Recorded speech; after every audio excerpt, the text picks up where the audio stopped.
வயநாட்டில் மார்னிங் நல்ல சன்ரைஸ் பார்த்துட்டு அங்கேருந்து 20 கிலோமீட்டர் ட்ராவல் பண்ணி வந்த இடம் தான் இந்த காரப்புலா டேமு.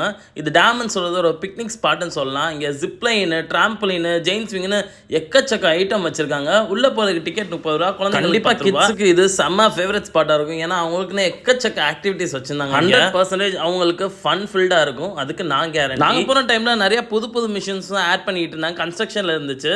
அண்ட் அந்த சவுத் இந்தியாஸ் லார்ஜஸ்ட் ஜிப்லைன்னு சொல்கிறவங்க இந்த டேமில் overall across end to end இந்த ஜிப் எல்லாத்தையும் பார்த்து முடிச்சுட்டு லாஸ்ட்டாக தான் வந்து ஜாயின் பண்ணார் இந்த விநாயக் அப்படின்ற மாதிரி south India's biggest Jain swing. இதை பார்த்தது புல்லரிச்சு போய் நம்மளும் போயே ஆகணும்னு சொல்லிட்டு இந்த ஜெயின் ஸ்விங்குக்கு டிக்கெட் எடுத்தாச்சு. பர்சன் டிக்கெட் பார்த்தீங்கன்னா 280 ருபீஸ். சேஃப்டி மெஷர்ஸ் எல்லாம் பக்காவாக ஃபாலோ பண்ணி நம்மளை அப்படியே அலேக்கா பேக் பண்ணி மெதுவாக மேலே தூக்கி போய் டபக்குன்னு கீழே இறக்கி. நீங்கள் வயநாடு வந்தீங்கன்னா இந்த காரப்புலா டேமை கண்டிப்பாக மிஸ் பண்ணிடாதீங்க. Must visit place. உங்கள் ஃப்ரெண்ட்ஸ் அண்ட் ஃபேமிலியோட போய் என்ஜாய் பண்ணுங்க.